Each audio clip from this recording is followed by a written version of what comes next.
I am Yeah, yeah. I am curious because uh and I'm sure that this may actually be pretty helpful, maybe your experience and how you went about doing this, maybe it'll be helpful for somebody that's struggling with this themselves, but how did you eventually um get the courage to I have to talk to my family about this. I have to talk to my brothers about this, and be Mhm. completely transparent to them. How did that, kinda play out? Well, my parents kind of, I think they knew right away like something was up, but um, and my brother actually knew before any of them because I think the day I got back from Chicago, I had a talk with him. My younger brother Jake, sorry. Josh had no idea. Like I actually, me and my brothers were living in this house at that time together, and I just disappeared from their lives for like 2 weeks. That was the time where I was like at the mental health hospital and trying to get ready. So, like, I don't know Josh's experience about that. I know Jake was reaching out to me sometimes, and then like my parents were constantly involved with me at that point. But I actually didn't tell them that I was my plan. I think my mother knew over the phone because I didn't outright say it. All I could say was I can't. It wasn't until the red carpet that I actually like verbalized. It was a few weeks before, and it was at my parents' church, and I kind of confessed to everybody in that church because they're all my family. That I said it for the first time, like verbally said it outward. That like, yeah, like I was planning on committing suicide that day. It I didn't want to. The reason why it took so long for me to say it verbally out loud, it wasn't due to shame anymore because I was never ashamed of myself. I just didn't. I needed it to be for the right reason, and I wanted to make sure if I ever told anybody, it wasn't for attention or sympathy. It was for like, yes, this is me, and it had to be genuine and like you said, transparent, and it never felt like the right moment until like we were doing the filming and stuff, and then I was kind of able to be honest with them and be honest with my brothers and stuff like that. So it doesn't feel like bravery to me. A lot of people ask me, well, how can you be so brave to talk about this stuff? Uh, it's not bravery for me. It's me showing myself without shame. And I try to do that whenever I do bad things too. I'm accountable. I look at it and I'll be like, "You're right. That was not the right decision. I shouldn't have done that, and I'm sorry for that." And then I make steps to right that action if I can, and if I can't, I just gotta accept that. Like that's me. Like, and I love myself, and I am just human. You know, giving myself that grace so I can move forward and continue to try to be that better person. It's like Carl Rogers' idea of the ideal self and the real self. You know, there's this self that Mm, you want to be, that you strive to be, but then there's the realistic ideal self that yeah, doesn't quite make that expectations all the time, but you're always striving.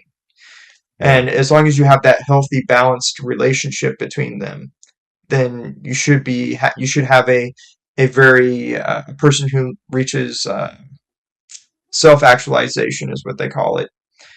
But if you're constantly seeing this idol of the person you want to be, and and you see yourself as never meeting it and always being down and depressed, you're less likely to be a very happy person and achieve your full capability. Eh, but yeah. I mean, it wasn't like this for me isn't uh, shameful. Like it's not embarrassing. It's just me, and I Mhm. love that about myself. I learned to love the thing that I wish never happened, I think is what Stephen Colbert once said. Mm, And and I was like, I like that. Like, you summed up my whole life in like just that paragraph or whatever. Just that But one sentence, yeah. yeah, so it's because if I didn't have that, then I wouldn't be the person I am today. I wouldn't have my wife, and gonna drop it for you, my man. Future kids. I'm having twins, so we Oh, found out. wow. Yeah, yeah. So we had, we wanted kids, but we didn't anticipate to have two right off the bat. Yeah, yeah, But I wouldn't have that. I wouldn't have my wife's family, who they're just so kind, so generous, very mhm, smart, and very hardworking. I wouldn't have gotten to experience any of that if I mhm, hadn't experienced that moment in my life, you yeah, know? yeah. It was, um I think it's Tony Robbins is his name.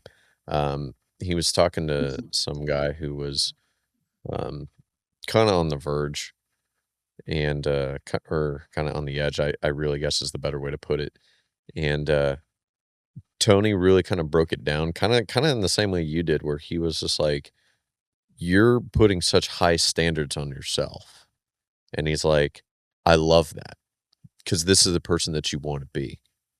But the person that you wanna be is unattainable because that high standard you've set, that's perfection, and you're not gonna be Hmm. perfect." And Exactly. just to see that guy have, like, I say it all the time, sometimes, like, even whenever, like, I'm just at work and I'm, like, fiddling around with tools and someone says, "Oh, well, why don't you just do this?" Like, sometimes you just need something so simple like that in just about every aspect of your life, to have just that little aha, that little light bulb moment, you know? Yeah, yeah. And for me, like the ideal self is like the what would Jesus do movement kind of deal. Like I Yeah, Jesus was such a great teacher. There's a reason why he didn't just what he wasn't just born and then killed immediately, because if that was his only purpose, was to die for our sins, then why didn't he just die as a baby? But yeah, like he taught us how to be human and how to accept everyone regardless of their beliefs. Even if they're against your beliefs, you still show them that grace, because Jesus and God still loves them. Like he mhm, died so we don't have to have those wars that we had in in the Old Testament. So we don't have to have the Ten Commandments. We just have love thy neighbor as thyself, which God says that you have to learn to love yourself before you can love your neighbor. That's why he yeah, adds the as you love yourself. And then have no other God before me. He went from 10 to 2, because like that's just so much grace there. mhm, And I always use the story of Judas. Like Judas was meant to be the person to sell out Jesus. He was meant to be yeah, that person, but he wasn't meant to be left hanging at the tree at the end of his story. His story was meant to see Jesus again 3 days later, and Jesus showing him his hands and saying, "Yeah, you did this, but that's okay. Like I love you.